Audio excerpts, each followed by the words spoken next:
Hello, this is David Jenkins, La Plata Town Council member from Ward 4. I will be your host for this podcast titled La Plata Ward 4 Update, providing updates about the La Plata Town Council meetings, issues affecting you as residents, and other related activities.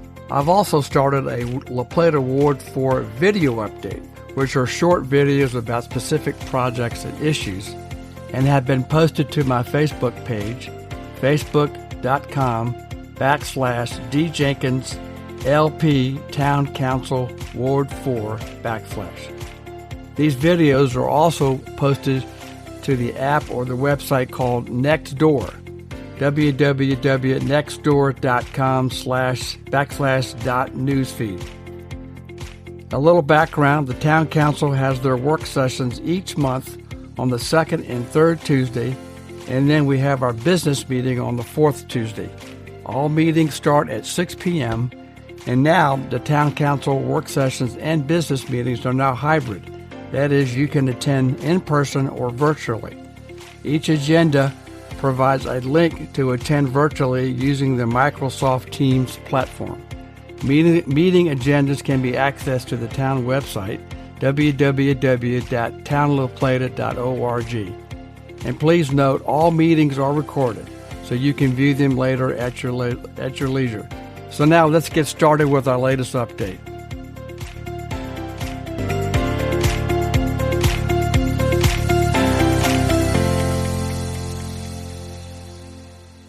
Hi, and welcome again to this latest episode of La Plata Ward 4 Update Podcast. This is David Jenkins, La Plata Town Council member from Ward 4, and your host for this podcast and my La Plata Ward 4 video update.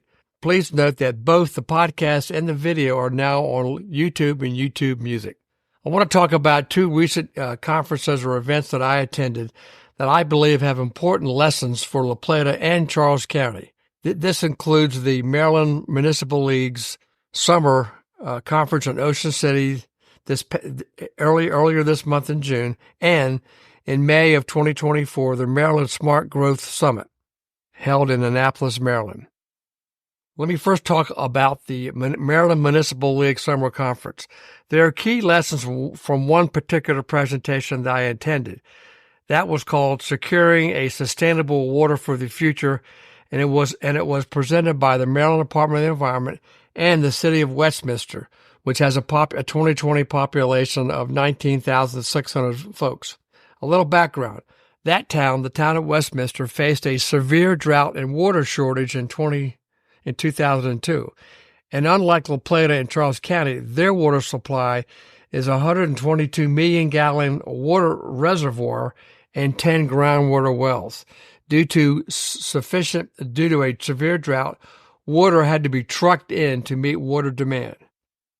As a result, the Maryland Department of the Environment issued a consent order that they had to find or fix their water supply system. So the City of Westminster's solution was a program called Pure Water Westminster, where they have an indirect project where they reuse water. So I found this to be very interesting and lessons learned that can be applied for us here in La Plata and Charles County. The goal was to start this pilot program by getting to yes, rather than box checking versus problem solving. They needed to solve this problem due to the extreme expense and inconvenience of trucking in water. So can you imagine trucking in water for over 19,000 people? So the key takeaways from this presentation are as follows. Number one, communication was key with all parties. The second key takeaway is partnership. That is a partnership that they had the City of Westminster, the Maryland Department of the Environment, the University of Maryland, Johns Hopkins University, MML, and the Maryland General Assembly, because they needed legislation so the Maryland Department of the Environment could have the permission to permit this new kind of a project where they reuse water. And finally, the final key takeaway is flexibility during this whole process. So I think, and I will provide a link to the presentation to give you some greater detail about this process. But again, these are key takeaways that I believe are critical lessons that we can apply here in La Plata as well as Charles County, so we can work together to reach a consensus and agreement on our collective need to secure future water supply, and also, frankly, better coordination of planning issues between the county and the town of La Plata. The second conference I attended was in May or earlier this year, where I attended the Smart Growth 2024 Growth Summit in Annapolis, Maryland. This was sponsored and hosted by the National Center for Smart Growth at the University of Maryland. A little background. The state of Maryland has always been a national leader in land use and environmental policy. They've done this to preserve the state's rich and diverse and sensitive natural environment. So the state adopted a pioneering legislation and tools such as the Agricultural Land Preservation Program, the Critical Areas Act, the Forest Conservation Act, and others. Then in 1997, the state attracted national attention when it passed the Smart Growth and Neighborhood Conservation Act. This requires 5 elements be established for each priority funding area, rural legacy areas, and brownfield development program, a live near where you work program, and a jobs creation tax credit program. What's more, the state was trying to provide incentives to encourage growth where infrastructure is already available, encourage conservation, and other incentives and regulations without abusing local land use control. So it's been more than 25 years since the state launched this pioneering approach called Smart Growth, and it's been done in other states as well. So each successive governor has tried to modify or add or implement its program in its own distinctive way. So according to a survey by the National Center for Smart Growth, planners and state officials, public officials in Maryland view these pioneering efforts as still very important and influential, but only partially successful. So further, the survey also indicated that smart growth has failed to address important current and challenging issues such as climate change, social equity, and the need to establish new statewide planning visions, revising our priority funding in rural legacy areas, and particularly establishing new formulas for transportation spending and considering statewide zoning reform. Another perspective is that Maryland is projected to grow by 1 million people between 2020 and 2050, and this will then come along with new jobs, schools, businesses, and bringing significant changes to our environment as well as to farms, forests, and our rural landscapes. In addition, climate change continues to modify or affect our vulnerability in other aspects of our communities. So as we look forward, Maryland seeks to address these multiple needs as our circumstances and conditions change. So amendments to the Smart Growth Sub-Cabinet Act, originally passed in 2001, had been proposed by the State Maryland Department of Planning and will include such issues as equity, resiliency, and evolve from smart to more sustainable growth practices.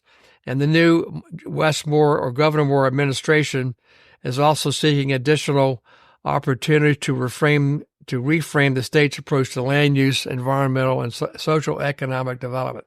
So let me briefly talk about 2 sessions I attended. The first was presented by the Secretary of State of Maryland Department of Planning, Rebecca Flora, who emphasized the importance of maintaining alignment of existing priorities with comprehensive plans. However, we need to probably look at comprehensive plan in a different light, as they may become or may be obsolete due to the excessive time it takes to redo or update a development plan and the comp plan. For instance, in the county, by state law, they have to start a process next year to do a comprehensive plan update every 10 years. So they're beginning to start the process to update their 2016 comprehensive plan. And also comp plans have been criticized for focusing only on the negative aspects and frankly lacking a more regional perspective. So she shared some additional information about how we can, and they asked citizens and communities to seek out and provide their thoughts and needs to the Maryland Department of Planning so they can help provide better citizen engagement, better information, and the sharing of best practices. There was a further session, again moderated by the Secretary of Planning, that talked about placemaking and some key elements about placemaking. How you create a sense of place in communities is that this placemaking process should include economics. We should be building for people and not for cars and parking lots. So there is a state and national look at how try to reduce parking mandates across the state and across the country. Again, trying to create a sense of place, do incremental infill development rather than spreading out, increasing sprawl. There should be flexibility in the planning documents, and there was a specific reference to how Frederick County does their comp plan.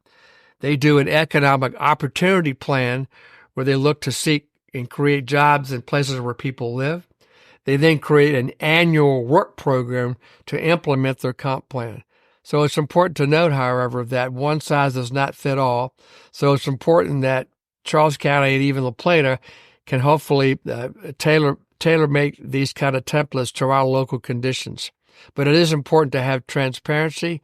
And one thing the Frederick County comp plan does have is a very important dashboard where they track their process or their progress in implementation. Now, the town of La Plata has started that process. We have on the town planning commission website, on the town website, they've started to do a spreadsheet where we track how we're implementing the comprehensive plan. So that's really, really important as well. The state can provide a framework to how we create places at all scales, even down to the neighborhood. Improvement to neighborhoods using smart growth improves the quality of life, but as important is to create sustainability of how we use our resources. It is important, and this is one of my key points, it's important to break down silos or barriers between agencies as well as between the county and the town of La Plata. If we do not work together, this kind of infighting is a failure, and so we need to improve how we work with Charles County. Another thing is try to improve or leverage the use of state and federal funds and grants. Comprehensive plans should be operational and used as a framework across all agencies as well as our budget, both our operating and our capital improvement budget. So we really need also then it's important to rethink why we plan. It's about our quality of life. So that's why we need to plan and plan well. This planning process should also include healthcare. I did make a request several months ago to have the hospital come talk to the town about their plans for any improvement at the hospital, given the residential growth not only in the county but in the town as well, and the strain on healthcare within our community. And finally, the Maryland Department of Transportation is, as you may or may not know, they adopted a complete streets policy in 2013. Very frankly, and they've admitted this, that they've been remiss in how they implement that policy. So now they're undertaking a complete revision and update to the state's complete streets policy. It's entitled a Model Complete Streets Initiative. And again, I'll provide a link to that site. And they hope to complete this update within the next 6 to 7 months. And that'll help promote what we call personal transportation, pedestrian, walking, cycling within our communities. And also to do a better job of incorporating that into state projects. So again, I talk about these events and conferences as well as others because they are extremely educational. They provide me with different perspective and other information, but more importantly, they bring back and they provide practical state case studies and best practices that perhaps can be tailored to La Plata and Charles County to improve our community. So again, this is just a brief summary of my recent activity attending these two events. I'll follow up with some more in the future. And again, I'll provide links to what I referred to earlier about these two conferences. So again, thanks for listening. I appreciate any comments or questions you have. You can email me at djenkins@townlaplata.org. And again, please be safe and stay cool in this heat. Thanks a lot for listening.